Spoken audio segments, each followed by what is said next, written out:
Anak saya itu bilang, "Ibu, ayo kita jalan-jalan." "Kemana nak?" "Ayo kita ajak Pak D ke Cawas." Sampainya di Cawas, kita ajak Pak D ke Cawas. Sampai di Cawas, di sana ketemulah warung makan. Di situ warung makan yang luar biasa, memang sangat enak di daerah SKB itu, yaitu nasi uduk. Coba Mister ya, dari sini. Kangkung, kubis, kangkung. Iya, kangkung. Benar ya? Gula Jawa, bapak Sinan. Baik, dapat dua ini. Nanti sama saya di sini ya. Gula Jawa, Burui. Malam-malam Pak Hanif.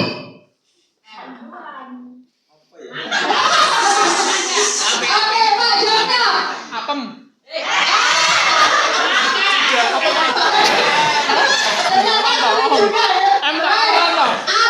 Saya mulai dari arem-arem, batik, mangga, dek, Pak Aditya, Manisan.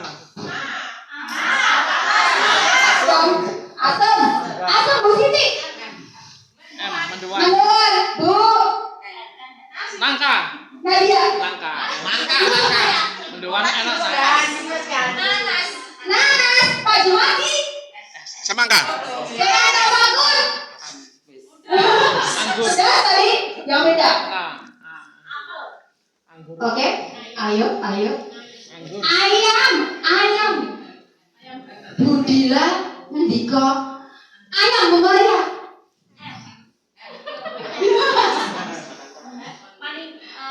Manisan. Markisa, Bu Sumini. Oke, baik. Luar biasa Bapak Ibu semua, teman-teman dulu kita semua. Baik. Ternyata makanan itu jangan banyak ya. Tapi ternyata kalau kita langsung ternyata fokus kita agak-agak memang agak susah dia bilang kita. Apa demikian Bapak Ibu. Nah, ini salah satu contoh saja yang bisa kita terapkan untuk anak-anak kita. Baik, kita langsung ke materi Bapak Ibu.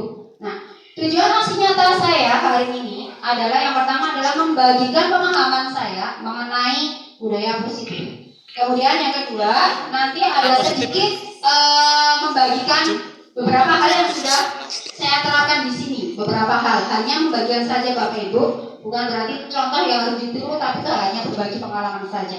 Dan yang ketiga memang tujuannya adalah untuk memenuhi tugas di modul 1.4. Untuk materinya Bapak Ibu, yang pertama adalah mengenai pengertian budaya positif, kemudian filosofi pendidikan menurut KHD, artinya kita kaitkan antara budaya positif dengan filosofi beliau. Kemudian ada tujuan penerapan budaya positif di sekolah, upaya mewujudkan budaya positif, antara lain ada disiplin positif, kemudian ada motivasi, penghargaan dan hukuman, kemudian ada keyakinan kelas, posisi kontrol dan segitiga restitusi. Ini Bapak Ibu. Jadi budaya positif adalah nilai-nilai atau keyakinan, dan kebiasaan yang diterapkan di sekolah. Dan tujuannya di sini adalah agar murid kita itu belajar dengan senang, aman, nyaman. Jadi yang difokuskan di kurikulum Merdeka ini memang adalah anak-anak itu nggak cuma untuk mendapatkan ilmu saja, tapi anak-anak itu juga merasa aman, nyaman, dan senang. Ada nggak Pak Ibu ya?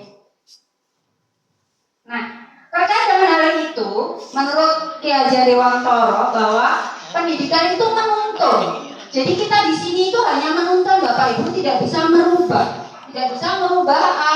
Murid A ini kalau dia memang hobinya nari, bisanya nari, kita tidak bisa merubah dia itu menjadi seorang yang pintar berpidato, tidak bisa. Tapi kita di sini adalah hanya menuntun anak-anak agar dia potensialnya itu bisa tumbuh dengan semaksimal mungkin. Ibaratnya bahwasanya guru itu menghamba kepada murid.